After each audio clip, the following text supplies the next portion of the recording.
Honestly, there's got to be a better reason for waging this, the most pointless war of all. What is it? Well, thankfully, we have an answer. The war against Russia, ladies and gentlemen, the war against Putin and for Ukraine is in fact a war for democracy. Watch and recall the motive. The President has said many times we're focused on what we can do to support Ukraine's effort to fight for their democracy. Democracy must prevail. The Ukrainian people are fighting the fight for their democracy and in doing so for ours as well. Assisting and helping Ukraine win this fight for democracy and freedom. And of course, Ukrainian President Zelenskyy understands that what's at stake in Ukraine is bigger than just his nation. It is literally a battle for freedom and democracy themselves. They are showing the world what an existential fight for democracy looks like. President Zelenskyy and the Ukrainians have changed the course of history for the better, and we unequivocally are with the Ukrainian people in their fight to remain a sovereign democracy. Unequivocally with the Ukrainian people to remain a democracy. It's a bipartisan view. Democracy must prevail. You just heard noted democracy expert Nancy Pelosi say, the daughter of the mobbed-up mayor of Baltimore. As Pelosi puts it, the Ukrainian people are fighting the fight for their democracy and for ours as well. That's right, for ours as well. This is not democracy, okay? Just like we didn't do it in the Middle East, we're not going to Ukraine for democracy, okay? There is no democracy there anymore, okay? They've banned 11 political parties. They're now seizing property and putting it into the hands of the state of any political party that they ban. People might act like that's normal, but it's actually not normal. Without Ukrainian democracy, in other words, we can have no democracy here. If the Ukrainians aren't free, neither are we. We must make sure they can vote in Kiev so we can continue to vote in Kansas City. It's really that simple. And yet tonight, we regret to tell you that we have a problem. It looks like they're not going to be able to vote in Kiev anymore. And no, for once, it's not Putin's fault. Democracy in Ukraine seems to be suspended by the world's foremost democracy advocate himself, Field Marshal Zelenskyy. Watch this. Чи будуть в Україні наступного року вибори? Це ж питання глобальне. І якщо ми переможемо, то будуть.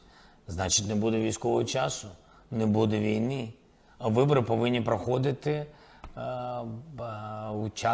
у мирний час, коли немає війни, згідно законодавства. So when you have an election, well, he says if we win, we'll let people vote. Otherwise, no. You vote when we feel like it, because ultimately we're completely in charge and make all the rules. Your job is to obey or be punished. That's our version of self-government. Self means me. I'm the government. Now, that's not just any autocrat. That's our chief ally in the war for democracy. This is the guy who just announced he's likely to cancel next year's elections. So you've got to wonder what the Biden administration thinks of this. We can't possibly continue to support Zelenskyy, that guy, after he said that, can we? Because in a clip less than 30 seconds long, he just blew up our entire rationale for supporting his side in the war. So we can't support him. Oh, of course we can. And we will. Here's Joe Biden from yesterday reaffirming America's unequivocal support for Ukraine.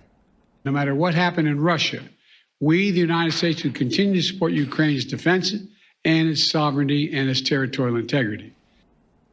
So to recap, we are currently fighting a war for democracy on behalf of a leader who just casually announced he's happy to end democracy, and our democracy-supporting leaders have no problem with that. In fact, they're strongly for it.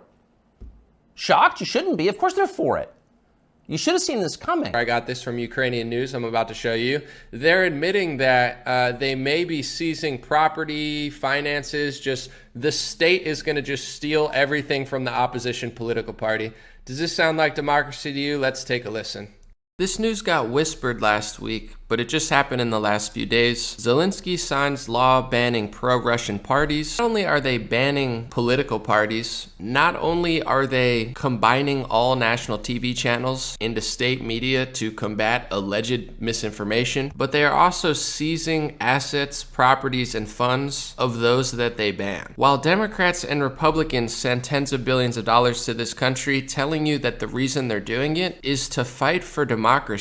It's the #1 issue, says Mitch McConnell, saving democracy in Ukraine. Does this sound like democracy where the state is allowed to pretty much steal the next election, consolidate all media, seize your property and funds if you disagree? Or does that sound more like authoritarianism, dictatorship, and communism? And here's what I'll start by saying. I understand if people are going to make the point of, well, we have to do this, desperate times equal desperate measures. Just tell the truth. That's all I'm asking. This is not, when it comes to political philosophy, this is not democracy, okay? Just like we didn't do it in the Middle East, we're not going to Ukraine for democracy, okay? There is no democracy there anymore, okay? They've banned 11 political parties. They're now seizing property and putting it into the hands of the state of any political party that they ban. You know, people might act like that's normal, but it's actually not normal. Before he started banning political parties and consolidating the state media, the dude is a dictator, okay? There is no democracy in Ukraine. There's a dictator. He's an authoritarian. He's potentially a communist at this point, consolidating everything into the hands of the state.